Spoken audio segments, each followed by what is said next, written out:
നമുക്ക് statistics four economics എന്ന പുസ്തകത്തിലെ ഫസ്റ്റ് ചാപ്റ്ററായ ഇൻട്രൊഡക്ഷനിൽ നിന്നും തുടങ്ങാം. ഈ ചാപ്റ്ററിൽ നമ്മൾ പ്രധാനമായിട്ടും പഠിക്കുന്നത് സാമ്പത്തിക ശാസ്ത്രത്തിൽ സ്റ്റാറ്റിസ്റ്റിക്സിനുള്ള പ്രാധാന്യം എന്താണ്, എങ്ങനെയാണ് സാമ്പത്തിക ശാസ്ത്രവും സ്റ്റാറ്റിസ്റ്റിക്സും തമ്മിൽ ബന്ധപ്പെട്ട് കിടക്കുന്നത് എന്നതാണ്. ഇത് വളരെ സിമ്പിൾ ആയിട്ടുള്ള ഒരു ചാപ്റ്ററാണ്, നമുക്കിത് പെട്ടെന്ന് മനസ്സിലാക്കിയെടുക്കാൻ പറ്റും. ഇപ്പൊ എന്താണ് ഇക്കണോമിക്സ്? മനുഷ്യന്റെ സാധാരണ വ്യവഹാരങ്ങളെ കുറിച്ചുള്ള പഠനമാണ് ഇക്കണോമിക്സ്. നമ്മളൊരു സാധനം വാങ്ങാൻ പോകുന്ന സമയത്ത് നമ്മൾ കൺസ്യൂമർ ആവും. അതേപോലെ തന്നെ നമ്മളൊരു ലാഭത്തിന് വേണ്ടിയിട്ട് സാധനം വിൽക്കുകയാണെങ്കിൽ നമ്മൾ സെല്ലർ ആവും. നമ്മളിനി ഒരു വസ്തു ഉൽപ്പാദിപ്പിക്കുകയാണ് അല്ലെങ്കിൽ നമ്മളൊരു സേവനം ചെയ്യുകയാണെങ്കിൽ നമ്മൾ പ്രൊഡ്യൂസർ ആവും. അതേപോലെ തന്നെ നമ്മൾ ഒരു വേതനത്തിന് വേണ്ടി നമ്മൾ ജോലി ചെയ്യുകയാണെങ്കിൽ നമ്മൾ എംപ്ലോയി ആവും. ഇനി നമ്മൾ നമ്മുടെ കയ്യിലുള്ള പൈസ കൊടുത്തുകൊണ്ട് ഒരാളെ തൊഴിലിന് വെക്കുകയാണെങ്കിൽ നമ്മൾ എംപ്ലോയർ ആവും. ഇങ്ങനെ വിവിധങ്ങളായ സാമ്പത്തിക പ്രവർത്തനങ്ങൾ അടങ്ങിയിട്ടുള്ളതാണ് ശരിക്കും സാമ്പത്തിക ശാസ്ത്രം എന്ന് പറയുന്നത്. ഇതേപോലെ ധനപരമായ നേട്ടങ്ങൾക്ക് വേണ്ടിയിട്ട് നമ്മൾ നടത്തുന്ന സാമ്പത്തിക പ്രവർത്തനങ്ങളെയാണ് സാമ്പത്തിക ശാസ്ത്രജ്ഞന്മാർ ഓർഡിനറി ബിസിനസ് ഓഫ് ലൈഫ് എന്ന് പറയുന്നത്. ഇപ്പൊ നമ്മളൊരു സാധനം വാങ്ങാൻ പോവാണെന്ന് വിചാരിക്കാം. അപ്പൊ നമ്മുടെ കയ്യിലുള്ള പോക്കറ്റ് മണി വളരെ തുച്ഛമായ പോക്കറ്റ് മണിയാണ്. അപ്പൊ നമ്മൾക്ക് വിപണിയിൽ കാണുന്ന എല്ലാ വസ്തുക്കളും വാങ്ങാൻ പറ്റുമോ? ഇല്ല. നമ്മുടെ കയ്യിലുള്ള വരുമാനത്തിനനുസരിച്ച് മാത്രമേ നമുക്ക് സാധനങ്ങൾ വാങ്ങാൻ പറ്റുള്ളൂ. ഈ സമയത്ത് നമ്മൾ എന്താക്കും? നമുക്കൊരു തെരഞ്ഞെടുപ്പ് ആവശ്യമായിട്ട് വരും. അതായത് ഇഷ്ടംപോലെ സാധനങ്ങൾ വിപണിയിലുണ്ട്. അതിൽ നിന്നും നമുക്ക് ആവശ്യമായ സാധനങ്ങൾ നമ്മുടെ കയ്യിലുള്ള വരുമാനം അനുസരിച്ച് നമ്മൾ തെരഞ്ഞെടുക്കേണ്ടി വരും. ഇവിടെയാണ് തെരഞ്ഞെടുപ്പിനുള്ള പ്രാധാന്യം വരുന്നത്.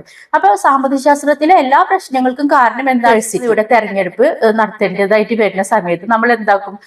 നമ്മൾ ഏറ്റവും പ്രധാനപ്പെട്ട വസ്തുക്കൾ, നമ്മുടെ ആവശ്യങ്ങൾ നിർവഹിക്കാനായിട്ട് ഏറ്റവും പ്രധാനപ്പെട്ട വസ്തുക്കൾ നമ്മുടെ കയ്യിലുള്ള പോക്കറ്റ് മണിയുടെ അളവനുസരിച്ച് നമ്മൾ തിരഞ്ഞെടുക്കും. അതുകൊണ്ട് നമ്മൾ വൈവിധ്യങ്ങളായ സാമ്പത്തിക പ്രവർത്തനങ്ങളും കൂടി പഠിച്ചാലാണ് നമുക്ക് സാമ്പത്തിക ശാസ്ത്രത്തിൽ എങ്ങനെയാണ് സ്റ്റാറ്റിസ്റ്റിക്സ് ബന്ധപ്പെട്ട് കിടക്കുന്നത് എന്നുള്ളത് നമുക്ക് നോക്കാൻ പറ്റുള്ളൂ. അപ്പൊ നമ്മൾ ആദ്യം തന്നെ നോക്കുന്നത് കൺസംഷൻ എന്താണെന്നാണ്. എന്താണ് കൺസംഷന്? വൈവിധ്യങ്ങളായ ബദൽ ഉൽപ്പന്നങ്ങൾ വിപണിയിൽ ലഭ്യമായിരിക്കെ ഉപഭോക്താവ് തന്റെ കയ്യിലുള്ള വരുമാനം തിരിച്ചറിഞ്ഞുകൊണ്ട് എന്ത് വാങ്ങണമെന്ന് തീരുമാനമെടുക്കുന്നതിനെ കുറിച്ചുള്ള പഠനമാണ് കൺസംഷൻ എന്ന് പറയുന്നത്. അപ്പോൾ ഉൽപാദനം എന്ന് പറയുന്നതാ ഉൽപാദന ചെലവും ഉൽപ്പന്നത്തിന്റെ വിലയും അടിസ്ഥാനപ്പെടുത്തി കമ്പോളത്തിന് വേണ്ടിയിട്ട് എന്ത് ഉൽപ്പാദിപ്പിക്കണം എന്ന് തീരുമാനിക്കുന്നതാണ് ഉൽപാദനം. അങ്ങനെയാണെങ്കിൽ എന്താണ് ഡിസ്ട്രിബ്യൂഷന്? ഒരു രാജ്യത്ത് ഒരു വർഷം ഉൽപ്പാദിപ്പിക്കുന്ന മൊത്തം ഉൽപാദനം അല്ലെങ്കിൽ മൊത്തം ആഭ്യന്തര വരുമാനം പലിശയായിട്ടും അതേപോലെ ലാഭമായിട്ടും വേതനമായിട്ടും ജനങ്ങൾക്കിടയിൽ എങ്ങനെ വിതരണം ചെയ്യുന്നു എന്നതിനെ കുറിച്ചുള്ള പഠനമാണ് ഡിസ്ട്രിബ്യൂഷൻ അല്ലെങ്കിൽ വിതരണം. ഇങ്ങനെ വിവിധങ്ങളായ സാമ്പത്തിക പ്രവർത്തനങ്ങൾ പഠിക്കുന്നതിന് വേണ്ടിയിട്ട് നമുക്ക് സ്റ്റാറ്റിസ്റ്റിക്സ് ആവശ്യമാണ്. അപ്പൊ ദാരിദ്ര്യത്തെ, പ്രത്യേകിച്ചും ദാരിദ്ര്യത്തെയും അസമത്വത്തെയും കുറിച്ചൊക്കെ പഠിക്കുമ്പോൾ നമുക്ക് ഡാറ്റ കളക്ഷന് ആവശ്യമുണ്ട്. അതേപോലെ തന്നെ നിരക്ഷരരായവരുടെ എണ്ണം, സാക്ഷരരായവരുടെ എണ്ണം, തൊഴിലില്ലാത്തവരുടെ എണ്ണം, അഭ്യസ്തവിതരിൽ എത്ര തൊഴിലില്ലാത്തവരുണ്ട്, ഇങ്ങനെ നമ്മൾ ഓരോ വസ്തുതകൾ സാമ്പത്തിക ശാസ്ത്രത്തെ ബാധിക്കുന്ന വസ്തുതകൾ കണ്ടെത്തണമെങ്കിൽ നമുക്ക് ഡാറ്റ കളക്ഷന് ആവശ്യമുണ്ട്.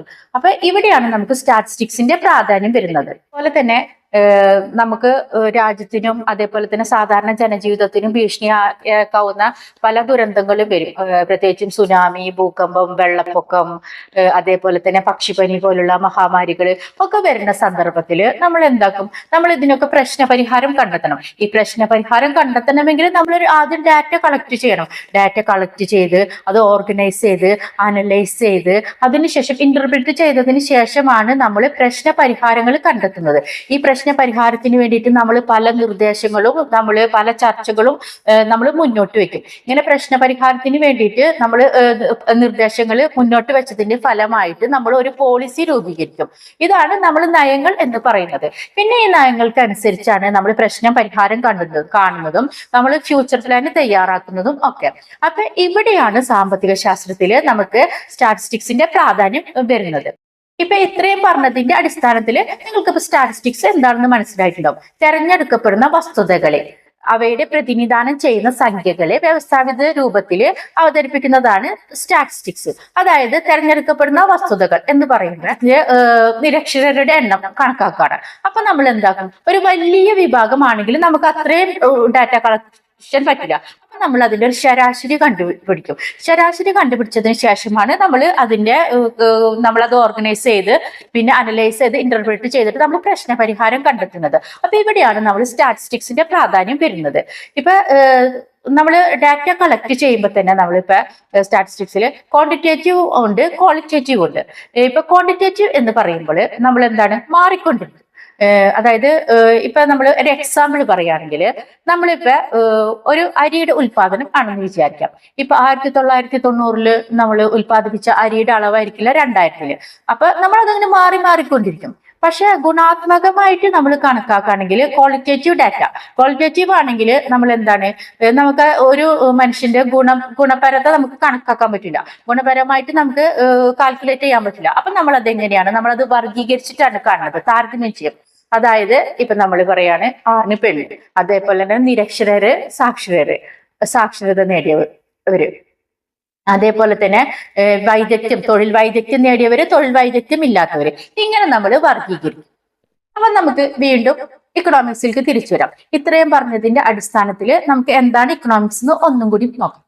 വ്യക്തിയും സമൂഹവും അവരുടെ ആവശ്യങ്ങൾ നിറവേറ്റുന്നതിനായി വസ്തുക്കൾ ഉൽപ്പാദിപ്പിക്കുമ്പോൾ ധാരാളം ബദൽ ഉൽപ്പന്നങ്ങൾ ലഭ്യമായിരിക്കെ പരിമിതമായ വിഭവങ്ങളെ വെച്ചുകൊണ്ട് എങ്ങനെ വസ്തുക്കൾ ഉൽപ്പാദിപ്പിക്കുന്നു എന്നതിനെ കുറിച്ചും ഇത് ജനങ്ങൾക്കും സമൂഹത്തിലെ വിവിധ വിഭാഗങ്ങൾക്കും ഇടയിൽ എങ്ങനെ വിതരണം ചെയ്യുന്നു എന്നതിനെ കുറിച്ചുമുള്ള ഒരു പഠനമാണ് സാമ്പത്തിക ശാസ്ത്രം. അപ്പൊ സാമ്പത്തിക ശാസ്ത്രത്തില് സ്റ്റാറ്റിസ്റ്റിക്സിന്റെ പ്രാധാന്യം എന്താണെന്ന് നിങ്ങൾക്ക് മനസ്സിലായി കാണുമല്ലോ. അപ്പൊ ഇതുപോലെ വിവിധങ്ങളായ പ്രശ്നങ്ങൾ പരിഹരിക്കാൻ വേണ്ടിയിട്ട് നമുക്ക് സാമ്പത്തിക ശാസ്ത്രത്തിൽ സ്റ്റാറ്റിസ്റ്റിക്സ് ആവശ്യമാണ്. ഡാറ്റ ഇല്ലാതെ നമുക്ക് സാമ്പത്തിക ശാസ്ത്രത്തിൽ നമുക്ക് പ്രശ്ന പരിഹാരം കാണാനോ നമുക്ക് പോളിസീസ് കൈക്കൊള്ളാനോ ഒന്നും പറ്റില്ല. അപ്പൊ നമ്മൾ വിവിധങ്ങളായ സൂചകങ്ങൾ ഉപയോഗിച്ചാണ് സാമ്പത്തിക ശാസ്ത്രത്തിൽ നമ്മൾ ഡാറ്റ ഓർഗനൈസ് ചെയ്യുന്നതും ഡാറ്റ അനലൈസ് ചെയ്യുന്നതും അതേപോലെ തന്നെ ഇന്റർപ്രിറ്റ് ചെയ്യുന്നതും. അപ്പൊ ഇതൊക്കെയാണ് സാമ്പത്തിക ശാസ്ത്രത്തിൽ ശരിക്കും സ്റ്റാറ്റിസ്റ്റിക്സിന്റെ പ്രാധാന്യം. ഈ ചാപ്റ്റർ ഒന്ന് സമ്മറൈസ് ചെയ്ത് നോക്കിയാൽ നമുക്ക് പോയിന്റ് ആയിട്ട് പഠിച്ചു കഴിഞ്ഞാൽ എന്താണ് ഈ ചാപ്റ്ററിൽ ഉൾക്കൊള്ളിച്ചിട്ടുള്ളതെന്നും എങ്ങനെയാണ് സാമ്പത്തിക ശാസ്ത്രത്തിൽ സ്റ്റാറ്റിസ്റ്റിക്സിന് പ്രാധാന്യം വന്നിട്ടുള്ളത് എന്നും നമുക്ക് മനസ്സിലാക്കാം. ഇപ്പൊ നമ്മൾ ഇക്കോണമിയിൽ ഒരു പ്രശ്നം വരികയാണെന്ന് വിചാരിക്കാം. അപ്പൊ നമ്മൾ എന്താക്കും, നമ്മളൊരു ഡാറ്റ കളക്ട് ചെയ്യും. ഡാറ്റ കളക്ട് ചെയ്തതിന് ശേഷം നമ്മൾ ഓർഗനൈസ് ചെയ്യും, അതിനുശേഷം നമ്മൾ അനലൈസ് ചെയ്യും, അതിനുശേഷം ഇന്റർപ്രിറ്റ് ചെയ്യും, അതിനുശേഷമാണ് നമ്മൾ എന്താണ് പ്രശ്ന പരിഹാരം കണ്ടെത്തുന്നത്. എന്നിട്ട് നമ്മൾ അതിനു വേണ്ടിയിട്ടുള്ള നടപടിക്രമങ്ങൾ കൈക്കൊണ്ട് നമ്മൾ ഒരു നയം രൂപീകരിക്കും, ഒരു പോളിസി രൂപീകരിക്കും. അതിനുശേഷം നമ്മൾ ഒരു ഫ്യൂച്ചർ പ്ലാൻ തയ്യാറാക്കും. ഇങ്ങനെയാണ് നമ്മുടെ ഒരു സ്റ്റെപ്പ് ബൈ സ്റ്റെപ്പ് ആയിട്ട് വരുന്നത്. അപ്പൊ നമ്മൾ ഈ ഡാറ്റ കളക്ട് ചെയ്യുമ്പോൾ തന്നെ ഡാറ്റ 2 തരം ഡാറ്റ ഉണ്ട്. പ്രൈമറി ഡാറ്റ ഉണ്ട്, സെക്കൻഡറി ഡാറ്റ ഉണ്ട്. എന്താണ് പ്രൈമറി ഡാറ്റ? പ്രൈമറി ഡാറ്റ എന്ന് പറഞ്ഞാൽ നമ്മൾ നേരിട്ട് കളക്ട് ചെയ്യുന്നതാണ്. ഇപ്പൊ എക്സാമ്പിൾ ഇന്റർവ്യൂ ക്വസ്റ്റിനെയർ അല്ലെങ്കിൽ സർവേ, ഇങ്ങനെ നമ്മൾ നേരിട്ടിട്ട് ഡാറ്റ കളക്ട് ചെയ്യുന്നതാണ് പ്രൈമറി ഡാറ്റ. സെക്കൻഡറി ഡാറ്റ എന്ന് പറഞ്ഞാൽ നമ്മൾ എന്തെങ്കിലും പബ്ലിക്കേഷൻസിൽ നിന്നും എടുക്കുന്നതാണ്. അതായത് RBI റിപ്പോർട്ട്, സെൻസസ്, ഇതിൽ നിന്നൊക്കെ നമ്മൾ എടുക്കുന്ന ഡാറ്റയാണ് സെക്കൻഡറി ഡാറ്റ. നമ്മൾ ഡാറ്റ കളക്ട് ചെയ്തു. ഡാറ്റ കളക്ട് ചെയ്തതിന് ശേഷം നമ്മൾ ഡാറ്റ ഓർഗനൈസ് ചെയ്യും. റോ ഡാറ്റ ഒക്കെ ആയിട്ട് നമ്മൾ ഇതിങ്ങനെ ഓർഗനൈസ് ചെയ്യും. ഓർഗനൈസ് ചെയ്ത് കഴിഞ്ഞാൽ അടുത്ത സ്റ്റെപ്പാണ് അനലൈസ്. അനലൈസ് ചെയ്യാൻ വേണ്ടിയിട്ടാണ് നമ്മൾ സംഖ്യാസൂചകങ്ങൾ ഉപയോഗിക്കുന്നത്. അതായത് നമ്മൾ മെഷേഴ്സ് ഓഫ് സെൻട്രൽ ടെൻഡൻസി ആയിട്ട് വരുന്ന മീൻ, മീഡിയം, മോഡ് നമ്മൾ ഉപയോഗിക്കും. ഇവിടെയാണ് നമ്മൾ ആവറേജ് കണക്കാക്കുന്നത്. അതിനുശേഷമാണ് തന്നെയാണ് മെഷേഴ്സ് ഓഫ് ഡിസ്പേഴ്സൽ. ഇവിടെയാണ് നമ്മൾ വേരിയേഷൻ കണക്കാക്കുന്നത്. പിന്നെ നമ്മൾ വരുന്നതാണ് ഇൻഡെക്സിലാണ് നമ്മൾ കണക്കാക്കുന്നത്. നമ്മൾ ഇത്രയും ടൈം പീരീഡിൽ എങ്ങനെയാണ് എന്തൊക്കെ മാറ്റങ്ങളാണ് വരുന്നത് എന്നുള്ളത് കണക്കാക്കുന്നത് ഈ ഇൻഡെക്സ് ഉപയോഗിച്ചിട്ടാണ്.